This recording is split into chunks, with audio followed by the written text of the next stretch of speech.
Hi నమస్తే అండి. నేను మీ మునిగాల పద్మ. నేను ఈరోజు ఓ మంచి రెసిపీతో మీ ముందుకు వచ్చానండి. ఒక డిఫరెంట్ స్టైల్లో టొమాటో రసం చేసేద్దాం.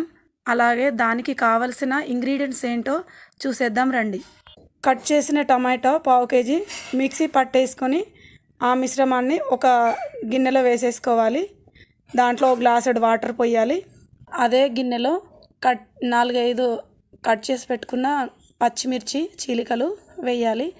తర్వాత ఓ చిన్న చింతపండు 2-3 చింతపండు రేకులు వేయాలి. ఆ తర్వాత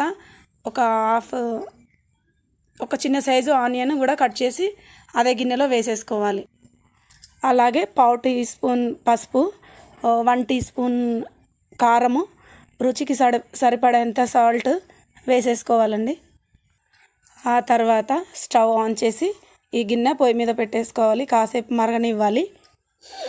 ఆ తర్వాత మళ్ళీ మనం మిక్సీ జార్ తీసుకొని 2-3 వెల్లుల్లి రెబ్బలు, 1 టీ స్పూను జీలకర్ర, 1.5 స్పూను మిరియాలు, అలాగే 2-3 కరివేపాకు రెమ్మలు, తర్వాత కొంచెం కొత్తిమీర కచ్చాపచ్చాగా గ్రైండ్ చేసుకోవాలండి. గ్రైండ్ చేసుకున్న మిశ్రమాన్ని ఆ మరుగుతున్న రసంలో వేయాలి.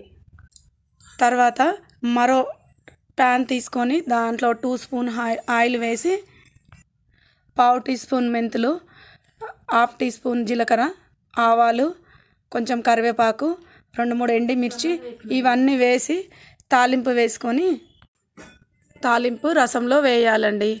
సింపుల్, అంతే ఈజీగా 10 మినిట్స్లో అయిపోయే రసం. మా ఛానల్ని లైక్ చేయండి, షేర్ చేయండి అండ్ సబ్స్క్రైబ్ చేసుకోండి. పక్కనున్న బెల్ బటన్ మాత్రం కొట్టడం మర్చిపోకండి. బాయ్ అండి.